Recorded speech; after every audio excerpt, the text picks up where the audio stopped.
Israeli police उन्होंने हमारे बाजू ट्विस्ट किए और हेड से पकड़ के ऐसे घसीट के हमें लेके गए। 300-400 बंदा हमारा किश्ती वाला ऐसे जमीन पे पीछे से टांगों को मारा, कहता इधर बैठो, ऊपर तुमने देखना नहीं, देखोगे तो तुम्हें पता लगेगा। पीछे से आके वो बंदूक के बट के साथ मारते थे या रिब्स में किक करते थे। अगर सारे इस्लामिक ममालिक इकट्ठे हो जाएं तो क्या हम फलस्तीन की हेल्प कर सकते हैं? हमें सारों की भी ज़रूरत नहीं है, हमारे 2-4 ही इकट्ठे हो जाएं, आई गारंटी यू हम आज इस सिचुएशन को चेंज कर सकते हैं। एज अ मुस्लिम उम्मा जनरली हिस्ट्री में हम गुलाम आते रहे हैं, हमारी वो गुलामी तो ख़त्म हो गई है ऑफिशियली, लेकिन मेंटली हम अभी इंस्लेव्ड हैं। एशडोड पोर्ट पहुँचते पहुँचते अंधेरा हो गया। अभी सूरज निकल रहा था और जब उन्होंने बोर्ड किया अब अंधेरा हो गया। सो 12 आवर्स लेटर हम एशडोड पोर्ट पहुँचे। वहाँ से निकाल के उन्होंने हमें किश्ती से खींच के निकाला। Again everything's on gun point. उधर इजरायली पुलिस डॉक पे खड़ी थी, उनके हवाले की। उन्होंने फिर हमारे बाजू ट्विस्ट किए और पीछे हेड से पकड़ के ऐसे घसीट के हमें लेके गए। तो जब हम उतरे हैं तो एक बड़ी सी बिल्डिंग थी, लेकिन बिल्डिंग के पीछे एक जंगला सा लगा हुआ था, उसके ऊपर कपड़ा था। तो हमें वॉक करके राउंड द कॉर्नर लेके गए। तो मैं भी ऐसे ऐसे नीचे आर्म ट्विस्ट करके नीचे, और मेरा अपना बैग था उसको एक हाथ से खींच रहा हूँ, मुझे खींची जा रहा है, ठूंगे मारे जा रहा है साथ साथ। तो राउंड द कॉर्नर पहुंचा हूँ तो उधर 300-400 बंदा हमारा किश्ती वाला ऐसे ज़मीन पे सर नीचे करके बैठे हुए हैं, बिल्कुल चुपचाप। और मुझे खींच के लेके गया आगे, तो पीछे से टांगों को मारा, कहता इधर बैठो, ऊपर तुमने देखना नहीं, देखोगे तो तुम्हें पता लगेगा। तो और मैं बोला कि मेरा पासपोर्ट सामने रख लो, मैं कि पता लगे कि ये किस कंट्री से ये बंदा है। सो अब ज़मीन पे बैठा हूँ, चौकी मार के नीचे देख रहा हूँ। अगर ऊपर देखो तो पीछे से आके वो बंदूक के बट के साथ मारते थे या रिब्स में किक करते थे। लेफ्ट पे मेरी वो ग्रेटा बैठी हुई थी, और भी मेरे साथ पे एक पोर्चुगीज मेंबर ऑफ पार्लियामेंट थी, जिसके ऊपर क्लियरली लिखा हुआ था डिप्लोमेटिक पासपोर्ट पोर्चुगल। एंड उसको भी बस पीछे से ऊपर देखती थी, तो वो आके किक करें जो कुछ करें। हमें उधर कम से कम 12 घंटे बिठाया गया। और बेन गवीर जो उनका वो जो हॉरेबल मिनिस्टर जो है वो भी आया आगे, पास से गुजर के गया, तो आगे खड़े होके कहता है कि you guys are all terrorist, you will be treated as terrorists, you are going to be here for years in jail, and you are supporters of Hamas, you are responsible for the death of Jewish babies. तो हमने जब ऊपर देखा कि वो था, हमने शुरू कर दिया free free Palestine, free free Palestine. तो वो जिस मकसद से आया था कि मैं कोई मीडिया शॉट लूँगा, कि मैं अपना बड़ापन दिखाऊंगा, ये करूँगा, वो उससे हुआ नहीं। अभी वीडियोस अभी इंटरनेट पे सर्कुलेट हो रही हैं जिसमें वो दिखाते हैं, लेकिन जैसे वो आई थिंक 5 सेकंड बोलता है, फिर हम पीछे से फ्री पैलेस्टाइन शुरू करते, फिर वीडियो कट हो जाती है। तो वो फिर भाग गया वहाँ से। जैसे वो निकला तो 10 मिनट बाद 10 मिनट नहीं 10 सेकंड बाद डजन सोल्जर्स आए हैं, जिन्होंने हाथ में बड़े बड़े बंडल वो जिप टाइज के पकड़े हुए, सबको फिर उन्होंने हमारे हाथ पीछे ऐसे जिप टाइज में खींच के बांधे। एंड देन अगले 5-6 घंटे हम उधर उस जिप टाइज के साथ बैठे रहे। अगर कोई ज़्यादा मजबूर करे, I need to go, I need to go, I need to go, I need to go, तो फिर उनको ऐसे घसीट के लेके जाके उधर बाथरूम अलाउ करते थे, but no water, no food, no nothing of course. तो हम फिर एक एक करके फिर हम वहाँ से उठा के हमें अंदर वो बड़े से बिल्डिंग में लेके जाते थे। वहाँ हमें स्ट्रिप सर्च किया जाता था, हमारी सारी चीज़ बिलोंगिंग्स लेके बिन में हमारे सामने फेंकते थे, सारी मेडिकेशन, इलेक्ट्रिकल इक्विपमेंट्स, जो कुछ हमारा सब कुछ था। और एक सोल्जर गन पॉइंट पे तुम्हें फॉलो कर रहा होता है ऑल द पॉइंट। तो हमें फुली स्ट्रिप किया एंड सारी चीज़ें हमसे ले गए। फिर आगे जाके हमारे फिंगरप्रिंट्स लिए, पिक्चर्स ली। फिर हमें हमारे सामने एक और उन्होंने एक मेकशिफ्ट कोर्ट सा बना हुआ था, जिसमें वो बंदा बैठ के एक 3 कागज़ हमें बताया गया था कि आपको 3 कागज़ प्रेजेंट किए जाएंगे। एक हिब्रू में होगा, वो आपने साइन नहीं करना। दूसरा होगा जो एक्सेप्ट करेगा कि मैं इलीगली एंटर कर रहा था इज़राइल, आपने नहीं साइन करना, because we were not coming to Israel, we were going to Palestine. And तीसरा ये होगा कि आप कोई अपने राइट्स कोई वेव कर रहे हैं to be allowed to be deported, and again you don't have to sign that, don't sign that. तो हमने नहीं साइन किया। वहाँ से हमें आगे ले गए, प्रिजन गार्ड्स को उन्होंने हैंड ऑफ कर दिया।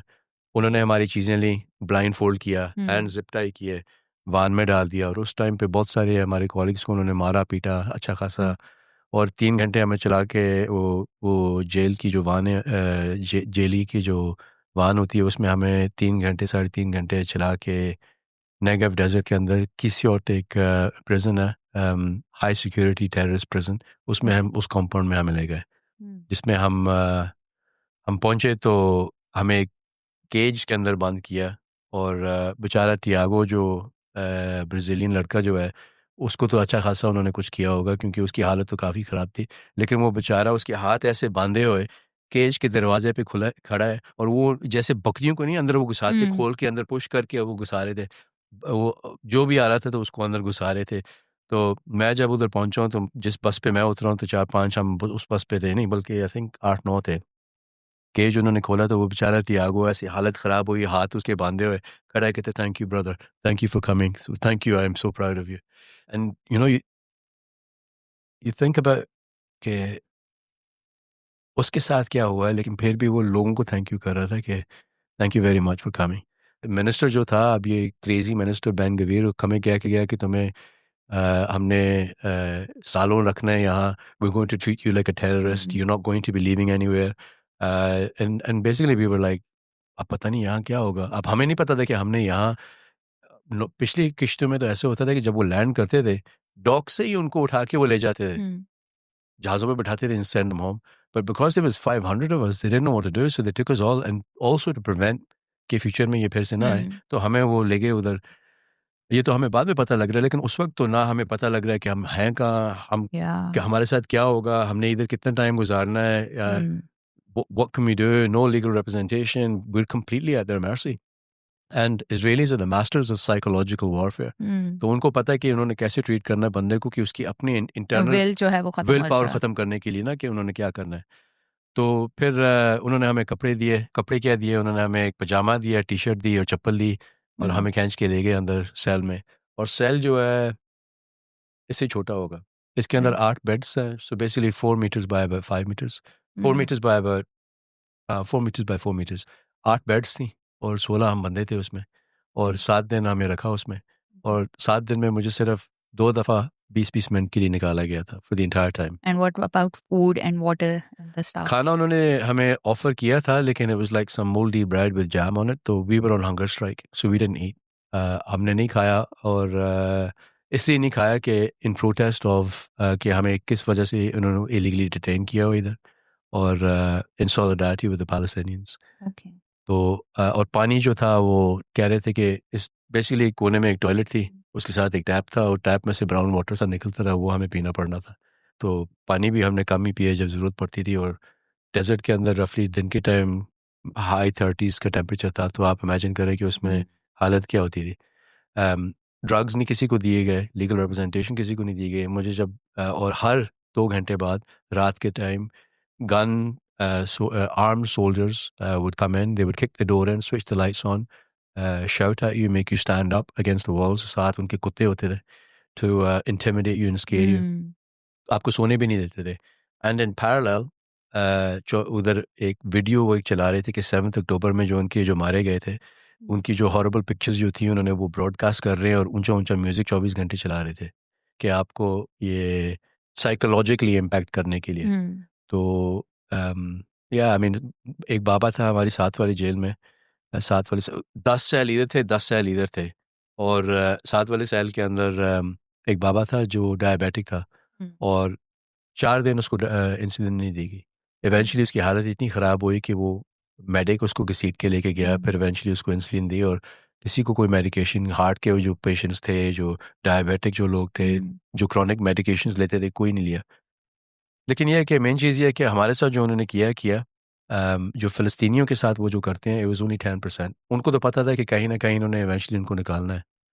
और हैरानगी की ये बात है और कि उनकी स्टोरीज भी बाहर नहीं आती फ़लस्तीनियों के साथ जो होता है, नहीं आती, हमें नहीं पता, बिल्कुल नहीं आती। हमें कुछ फुटेजेस बस मिल जाता है। जो थोड़ी बहुत हमें मिलती है तो वो है, लेकिन you know I can only imagine कि उन फ़लस्तीनी बेचारियों के साथ क्या सलूक किया जाता होगा। और बच्चों के साथ, there is 500 children in Israeli detention. बच्चों के साथ बच्चों ने क्या किया होगा कि वो जस्टिफाई कर सकते हैं उनको डिटेंशन में रखें।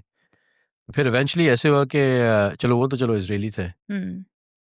मैंने सोचा मैं ड्यूल नेशनल हूँ, ब्रिटिश पासपोर्ट पे जा रहा हूँ, कोई ना कोई होगा, कम से कम ये तो कहेंगे यार थोड़ा हाथ तो हौला रखो इस पे। लेकिन ब्रिटिश एम्बेसी 5वें दिन मुझे मिलने आई।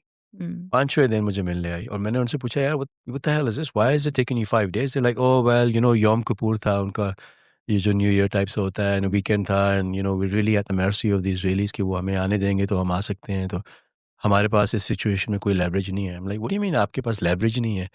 You are an active military ally in this Yeah. Situation, you are running Royal Air Force aircraft की रिकॉनेसेंस। बल्कि जब हमें वो इंटरसेप्ट कर रहे थे 40 मील दूर, मैं वो फ्लाइट रेडार 24 एक ऐप है, उस पर मैं देख रहा था कि जहाज़ कौन से उड़ रहे हैं इन द एयर। 25 मिनट पहले हमारे इंटरसेप्शन से साइप्रस से 2 आरएएफ टाइफून फाइटर जेट्स और एक आरएएफ का रॉयल एयरफोर्स का एयरबस टेक ऑफ करके हमारे ऊपर फिर रहा था, while the British citizens were being illegally taken hostage by Israel. So they were not there, हमारी सेफ्टी के लिए उधर नहीं थे। So you can imagine कि क्या लेवल ऑफ कम्प्लिसिटी है ब्रिटिश गवर्नमेंट की इसमें। 5वें दिन पे आए तो उसको मैंने, हम 4-5 रह गए थे उस वक्त ब्रिटिश सिटीजन्स। मैंने उसको कहा, यार why is this taking you so long, what's going on, why और जिसकी एम्बेसीज आती जा रही थी वो लोग निकलते जा रहे थे। बिल्कुल अच्छा, ऐसे ही है। तो फिर उससे पूछा कि इतना टाइम क्यों लग रहा है, व्हाट्स गोइंग ऑन, अब क्या होगा, कितनी देर देर के लिए हम इधर होंगे, हम कब घर जाएंगे, व्हाट्स गोइंग ऑन। तो उसका कोई जवाब नहीं था। This basically nothing. I am like, has the British government made a statement? उन्होंने कुछ कहा है कि यार ये हमारे ब्रिटिश सिटीजन इंटरनेशनल वाटर्स में इलीगली हॉस्टेज लेके इनको कहीं और डिटेन किया है इसराइल ने? उसका जवाब था कि I don't follow the politics, and मैंने कहा, has been nothing in the news? Is like, I don't watch the news. And I'm like, this is disgraceful. What kind of response is this? What kind of consular service are you providing? तो वो कहता है कि मैं आपकी feedback embassy पे पहुंचा दूंगा। This is a level of service engagement. तो उसको मैंने बोला, देखो इस वक्त तक तो तुर्की वाले, फ्रांस वाले, स्पेन वाले, इटली वाले, इस वक्त तक वो तीसरे चौथे दिन सारे चले गए। मैंने कहा, वो तो चले गए सारे। वो कहता है इसलिए क्योंकि उनकी गवर्नमेंट्स ने जहाज़ ऑर्गेनाइज करके उनको ले गए हैं, उन्होंने चार्टर किए हैं फ्लाइट्स, उनको ले गए। मैंने कहा, दैट्स गुड। अच्छा, तो अगर ऐसी बात है तो फिर क्या प्लान है? अब बिलीव करोगे उसके एग्जैक्ट वर्ड्स ये थे कि the British government is currently not planning on making any repatriation arrangements. In other words, आप इजरायलियों के हवाले हो। And I'm thinking, और कितने थे ब्रिटिश लोग उस हम वक्त? 4-5 रह गए थे उस वक्त। ओके। और 12 पहले जा चुके थे। तो मैंने कहा, वो जो 12 जो दूसरे थे वो कैसे गए? और वो कहता है कि वो जो टर्किश का जो जहाज था ना, उसके ऊपर 12 स्पेयर सीटें थी, खाली थी, उसमें वो बैठ के चले गए। Obviously they were making it difficult, right? So उनको पता था कि ये क्या क्या सिचुएशन है। इन अदर वर्ड्स के किसी और मुल्क का प्राइवेट जेट जो था जिन्होंने बुक किया था, उसमें खाली सीटें थी, तो हमारे लोग बैठ के चले गए, लेकिन हमारा कोई इरादा नहीं आगे करने का। और हम निकले, हम बाबा जो मेरे साथ एक साथ था, मालकम, वो तो एकदम, वो तो डिप्रेस्ड हो गया। आई मीन, वो रोना शुरू हो गया कि यार ये what the hell is this, ये तो अब हमारे साथ हमें बताया गया कि हमने सालों के हिसाब से इधर होना है, ये है हमारी गवर्नमेंट का रिस्पॉन्स ऐसा है। फिर वो चले गए इन दी एंड, उसको हमने अच्छा खासा बेइज्जत किया, भेज दिया, एंड देन फिर हम निकल गए। उसमें वो सेनेटर मुश्ताक साहब भी साथ ही थे। उनका जो था, बेसिकली पाकिस्तान तो रिकग्नाइज नहीं करता Israel, which is a good thing, and we should absolutely maintain that. And under the Commonwealth की एग्रीमेंट में ब्रिटिश गवर्नमेंट ने कहा था कि we will provide consular service. तो सेनेटर मुश्ताक भी हमारे साथ उसी मीटिंग में आए थे। तो उनको भी मैंने थोड़ा ट्रांसलेट किया कि अच्छा ये सिचुएशन है, उनको बताया। तो उनका काम ये था कि वो इन्फॉर्मेशन फिर पाकिस्तान एम्बेसी को वो जॉर्डन में वो फॉरवर्ड ऑन करते थे, and then pass the message and stuff. ठीक है। सो या तो फिर हम चले गए, and then we like, what the hell's going on, अब पता नहीं क्या होगा। अब ये हम ना हमें लेके जा रहे हैं, ना बता रहे हैं, ना हमें पता कि हमने करना क्या है। पीछे से घर वाले रोज़ाना उनको तंग कर रहे हैं कि यार इसको क्या हो रहा है, क्या नहीं हो रहा। उनको भी कोई इन्फॉर्मेशन नहीं मिल रही, तो वो भी परेशान। फिर एक दिन, अगले दिन जो है, सुबह 2 बजे हमें एज़ नॉर्मल गन वाले, पुलिस वाले आए हैं, बंदूकें पकड़ी हुई कुत्ते उनके हाथों में। हमें सुबह 2 ढाई बजे उठाया, उठो, get up, walk out, where we going, don't know, get out. Line में खड़ा किया, हमें किसी ऑफिसर के साथ मिलाया, उसने हमारी पिक्चर खींची, हमें वानों में बिठा दिया, और फिर हम देखते रहे कि यार what's going on, where we going, what's happening. और वो वान के अंदर, वो जो कैदी की, जो जेलर की वान होती है, उसके अंदर छोटा सा क्रैक था, उसमें से हमने ऐसे देखा कि हमें एक बहुत बड़ा लेक नज़र आ रहा है। तो साउथ ऑफ इसराइल में सिर्फ वही एक लेक है, वो जो डेड सी वाला, जो जॉर्डन के बॉर्डर पे है। तो हमने सोचा शायद मे बी हमें जॉर्डेनियन बॉर्डर लेके जा रहे हो। और वाकई ऐसे ही हुआ। 2 घंटे बाद जब वो गाड़ी रुकी, तो हमें वो कैदी वाली बस से जब निकाला गया तो सामने एक जॉर्डेनियन बंदा सूट में खड़ा है। इधर उधर देखते हैं तो हम जॉर्डेनियन बॉर्डर आलमबी ब्रिज पे खड़े हैं। राइट। और उन्होंने क्या किया कि वो आर्मी के व्हीकल्स आसपास, हम 7 अक्टूबर को उन्होंने हमें निकाला। उन्होंने बेसिकली इसलिए निकाला कि 7 अक्टूबर को इन लोगों को यहाँ से निकालो, फारग करो। उन्होंने सराउंड किया हुआ था आर्मी व्हीकल्स के साथ, हमारी पुलिस के वो जो प्रिजन वैन्स खड़ी थी, और दूसरी साइड पे एक जॉर्डेनियन वाले सिविलियन कोचेज़ लेके आए थे। राइट। तो उसमें हमें फिर जब उतरे तो उन्होंने, वो जॉर्डेनियन बंदा कहता है, I am from the Jordanian government, we taking you home, everything is okay. पानी की बोतल पकड़ाई, कहते please take a seat in the bus and will get going as soon as everybody is boarded. और इस वक्त आप कितने लोग थे, कौन कौन थे? हम 170 बंदे थे टोटल, नहीं अच्छा। 170 थे जो राइट। जो ट्रांसफर, रह गए थे जो सारे, उन जो सबको इकट्ठा सबको निकाला इकट्ठा गया। एक ही टाइम सबको निकाला। लेकिन इसमें ब्रिटिश एम्बेसी का कोई काम नहीं है। कोई भी काम नहीं कमाल था ओके। उनका, बल्कि उन तक होता तो मैं अभी भी उधर ही होता। Right. Senator Mushtaq Pakistani national, Pakistan recognise भी नहीं करता, सेम टाइम मेरे पे निकले, जैसे जिस जिस दिन मैं हाँ। निकला सेम टाइम पे वो निकले। Right. So there was it absolutely was no benefit. There decision, actually इसराइलियंस का डिसीजन था कि इनको निकाल दो हाँ, बस। उनके ऊपर। डिसीजन, बस उन्होंने कहा पॉलिटिकली इनको यहाँ नहीं होना राइट। चाहिए, हम क्योंकि 7 अक्टूबर के दिन पे वो बस कह रहे हैं इनको निकालो, यहाँ से फारग राइट। करो। तो हम चले गए, तो फिर जॉर्डन वाले हमें बस में बिठा के आगे मिलिट्री कंपाउंड तक लेके गए। वहाँ हमारे एम्बेसी, जॉर्डेनियन एम्बेसी वाले सारे प्रेजेंट थे। वहाँ से फिर एक एक करके हम बसों में बैठे, होटल गए। अब हम चप्पल में हैं, ट्रैक सूट बॉटम में, टी शर्ट जो जेल में हम पहन के निकले थे, बस यही है। और हाथ में हमारा पासपोर्ट था। तो वहाँ से उधर भी ब्रिटिश एम्बेसी वालों ने हमारे साथ ऐसा हाथ किया कि वो, हमें एक बड़ा होटल था, एक होटल के मालिक ने बोला कि आप सारे हमारे मेहमान फ्री ऑफ चार्ज यहाँ आप इधर आएँ। राइट। तो एम्बेसी वाले हमें किसी और होटल में बिठा के ले गए। तो हम उस होटल में पहुँचे तो हमें बिठाया, कहते हैं अच्छा ठीक है। हम पूछ रहे हैं तो अच्छा क्या प्लान है? उन्होंने कहा कि अच्छा आपको जॉर्डन 48 आवर्स में लीव करना पड़ेगा। Like why? No no that's just the agreement we have with the Jordanian government. Like okay ठीक है। तो ये वाला होटल आपके लिए हमने बुक किया है एक रात के लिए, उसके पैसे आपको देने होंगे, और ओके। आपकी जो फ़्लाइट्स जो है आपको अरेंज करनी पड़ेगी, और अगर आपके पास पैसे नहीं हैं तो आप फ्रेंड्स और फैमिलीज़ को कॉल करें। इतने में उठ के चले गए। मैं like what the hell is going on here? ना हमारे पास ना फ़ोन नंबर है, ना हमारे पास किसी का कॉन्टैक्ट है।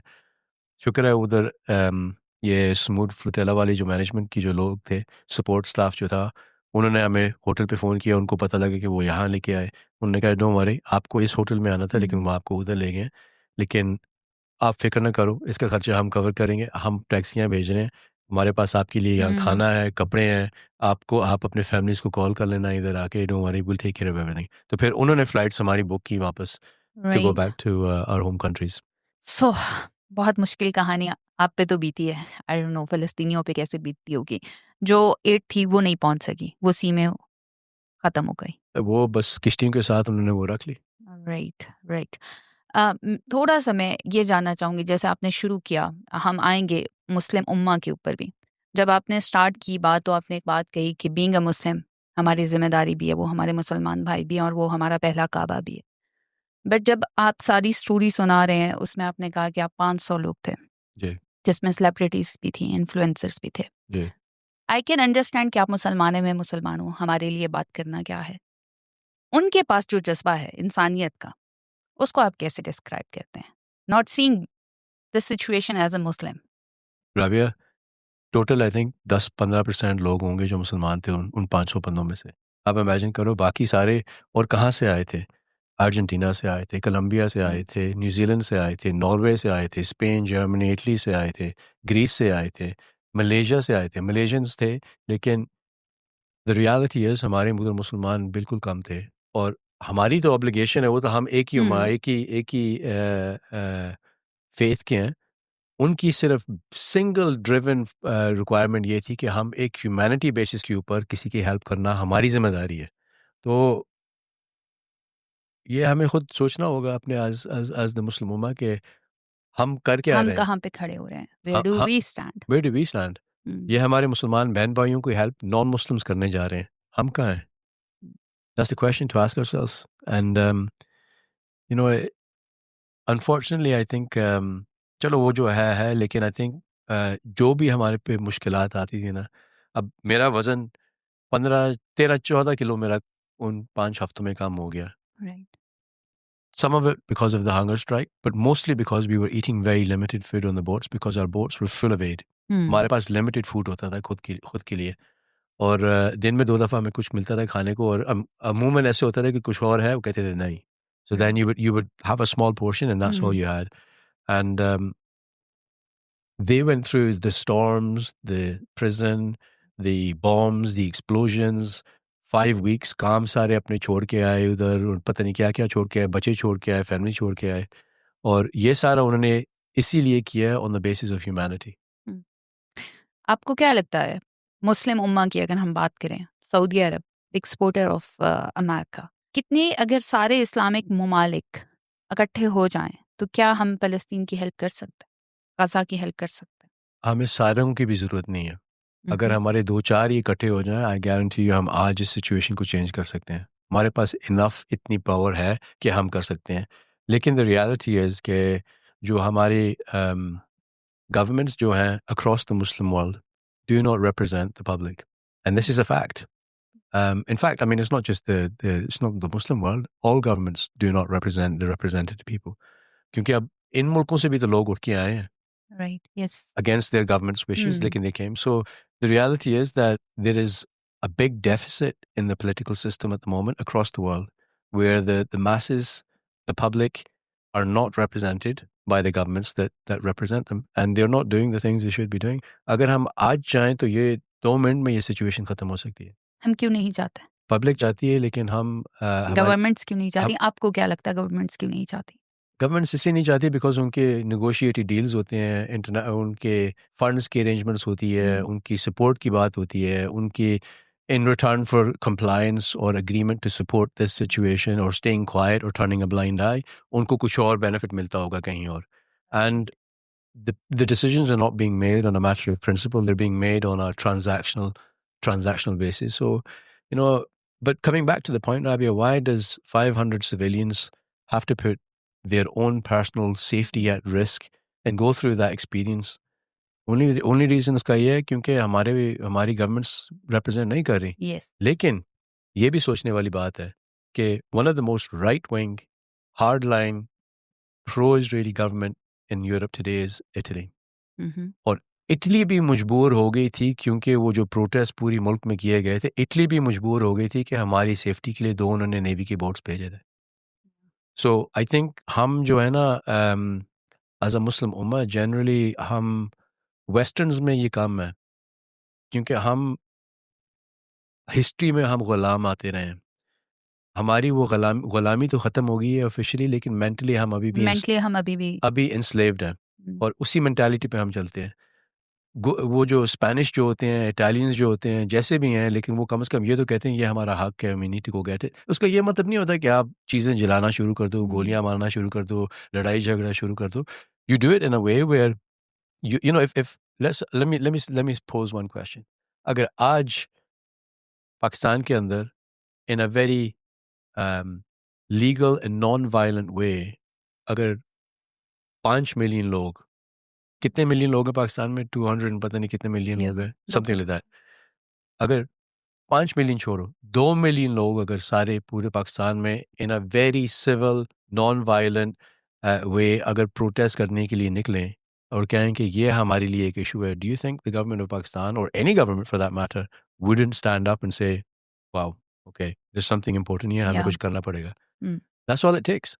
लेकिन अनफॉर्चुनेटली हम नहीं करते, और अगर करते हैं तो फिर हमेशा ऑलवेज कोई ना ऐसे ये वायलेंस वाला सिचुएशन आ जाता है, which the government has to contain, and then they use force to retain that. So I think हम अपने आप को अंडर एस्टिमेट करते हैं. हमें लोग कहते हैं जी आप बहुत बड़े हीरो. मैं there's no heroes involved, there's nothing, this is not about me. I did nothing special. अगर आपको वो मौका मिलता किश्ती पे जाने के लिए, आप भी जाते, वो भी जाते, और भी लोग जाते, इजीली वो जाते. लेकिन शर्त यह है कि आप एक कमिटमेंट करके जाओ कि मुझे करना है. हमें डिसाइड करना है. लेकिन मेरा ख्याल है उससे पहले जो ज़रूरत है वो शऊर की है. आपको ये शऊर होना चाहिए कि आपने जुल्म के खिलाफ खड़े होना है. इंसानियत क्या है. बिल्कुल ऐसा ही है. मेरा ख्याल है आज एज ए नेशन हम वो भी लैक कर रहे हैं.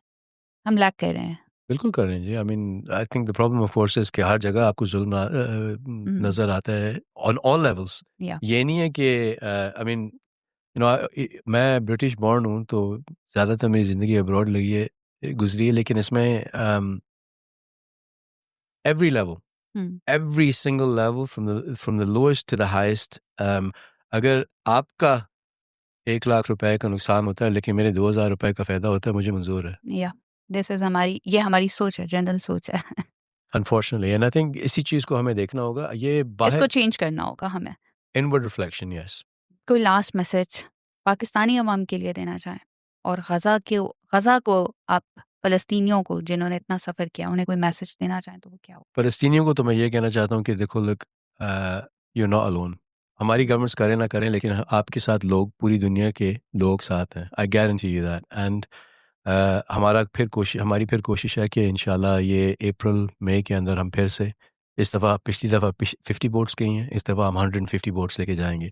और ये एक चैलेंज है पाकिस्तानी पॉपुलेशन पे, हुँ, कि हम यहाँ से कितनी बड़ी कंटिंजेंट भेज सकते हैं। हुँ, क्योंकि हुँ। अगर हम नहीं जाएँगे तो कौन जाएगा? तो ये फ़लस्तीनी को ये है कि we are coming, don't worry, no hmm. Once forgotten, we will be there and we will continue to keep coming until it लेकिन अभी फिक्सेस। तो खोल दिया गया ना एड के लिए रास्ते कुछ खोल भी दिए। नहीं खोल रहा Rabia, this is just they were losing the PR war, globally they were losing the PR war.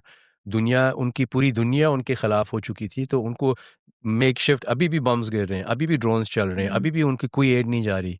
वो पिसते जा रहे हैं। उन्होंने सिर्फ ये सीज़फायर का बहाना इसलिए किया है कि वो पब्लिक वॉर जो वो फाइट कर रहे थे, वो हार चुके थे। They accepted it. राइट। और ना वो हमास को डिफीट कर सकते थे, ना वो, और वो उनकी अनपॉपुलैरिटी डिमिनिश हुई जा रही थी on hmm. On a daily basis. इस so it's a political move It's a political basically. move. There is still a full blockade. Hmm, There is hmm. still killings and bombings and planes every day. I can show you videos. I receive daily videos every day. There is still they've taken over around 70% of the land in Gaza. हुँ, हुँ। उनको जाने भी नहीं दे रहे. And the situation is exactly the same. Even Nothing has UN changed. की add भी नहीं पहुँच पा रही। Before the 7th of October attack, before this 2 years ago, सिर्फ गाजा की पॉपुलेशन को ऑन अ रेगुलर, क्योंकि वो ब्लॉकेड था ना, हुँ, हुँ। उसमें कुछ जा नहीं सकता येस। था, सिर्फ उसकी आबादी को सस्टेन करने के लिए for normal daily life 500 truck केट के जाते थे। I have the list somewhere, I think 7 truck कल गए हैं, 15 ट्रक उससे पहले गए हैं, हुँ, 40 हुँ। ट्रक उससे पहले गए हैं। और ये इमेजिन करो जो डेसिमेटेड है, डेसिमेटेड सोसाइटी को कितना चाहिए होगा एड। वो तो एक फंक्शनिंग सोसाइटी थी जिसमें 500 ट्रक रोजाना जाते थे एड के, गाजा में। राइट। तो देयर इज वो जो, और जो एड जो भी दी जाती है इज कम्प्लीटली यूजलेस। सिर्फ ट्रक नंबर गिनने के लिए उन्होंने दिया है, उसके अंदर यूजलेस आइटम्स होते हैं, कुछ भी काम की चीज़ नहीं दे रहे। So the situation hasn't changed, they are hmm. Still suffering, they are still starving, there still no medicine. So what's your plan for April and March? April और मार्च में हम फिर से जा रहे हैं, बल्कि जनवरी में I think they're going to try a land mission, जिसमें से वो नॉर्थ अफ्रीका में से, लिबिया से गाड़ियों की कॉन्वॉय लेके जाएंगे, 300-400 गाड़ियाँ, and through Egypt and try and get to the Rafah border. And then in April, we're going again. So we want to take 150 boats. Right. And the message to the Pakistanis is, ke, do your bit. If this was your brothers and sisters, which it is, what would you be doing? And जज़्बाती तो हम हो जाते हैं, लेकिन हमें ये भी देखना होगा कि हम क्या कर सकते हैं। हमें अब प्रैक्टिकल भी होना होगा। प्रैक्टिकल क्या करना है? आप गवर्नमेंट को लॉबी करते रहें कि do not become part of the international security force, because you will become complicit. वो यूनाइटेड नेशन फोर्स नहीं है, वो एक ट्रम्प गाइडेड एक सिक्योरिटी फोर्स होगी जिसने ये हमास को डिसआर्म करना होगा and stuff like that. So don't become part of that force. And देखो, मोस्ट इफेक्टिव चीज़ जो लोग बताते नहीं हैं आपको, boycott, divestment and sanctions. Boycott में ह्यूज इम्पैक्ट होता है। वो आपको बताते इसलिए नहीं है बिकॉज उनको, अगर आवाम को पता लग जाए कि बॉयकॉट का इम्पैक्ट कितना होता है, कि वो फिर डर जाएं कि जो कंपनीज जो एक्टिवली फंड कर रही हैं इसराइली हुँ, गवर्नमेंट को, या इलीगल सेटलमेंट्स के अंदर उन्होंने अपनी फैक्ट्रीज बनाई हुई हैं, उनको पनिश करने के लिए as a consumer, hmm, government की तो बात अलग है। As a consumer you can choose not to buy Coca Cola, you can choose not to buy Nike, you can choose not to buy HP computers, you can look at those things and say कि हमें कौन सी चीज़ें, आप Google करें, आपको आज पता लग जाता है कि कौन सी कंपनी सपोर्ट कर रही है इसराइल को और बॉयकॉट लिस्ट पे है एक्टिवली ग्लोबली। या और उसको हम कम से कम इतना तो कर सकते हैं ना कि हुँ, हम वो उस पर खर्चा ना करें, कोई और चीज़ ले लें इंस्टेड। तो हुँ, मिनिमम ये है कि हम बॉयकॉट करें अपना, और दूसरा हम गवर्नमेंट को इंकरेज करें कि वो मोर एक्टिव पॉजिटिव एक्शंस ले। और तीसरा ये है कि आप होप ना लूज करें. डू नॉट थिंक कि as an individual you are not able to make a difference. मैं भी एक ही बंदा था. हम्म, हम इकट्ठे मिल के एक बंदे 500 बंदे हम किश्तियाँ लेके गए, लेकिन अल्हम्दुलिल्लाह we made a huge impact. एक एक बंदा करके ही ऐसे ऐसे होता है. So do whatever you can. और आखिरी बात यह है कि अगर आपको कोई जुल्म कहीं नज़र आता है तो आप हाथ से रोकें. हाथ से नहीं रोक सकते तो ज़ुबान से. यस, और ज़ुबान से अदरवाइज नहीं कर दिल सकते में कम तो से कम बुरा उसको जाना. एक्नॉलेज तो करें कि ऐसे या, है. और या that's it. Thank you so much. इसके बाद मेरा नहीं ख्याल मेरे पास कुछ अल्फाज हैं कि मैं एंडिंग लूँ. आपके आने का बहुत शुक्रिया, इतना ओपनली शेयर करने का बहुत शुक्रिया, और ये कि जो आप पाकिस्तान में काम कर रहे हैं इसके लिए मैं दोबारा आपको इनवाइट करूँगी. Thank you so much. No problem. Thank you Ravi.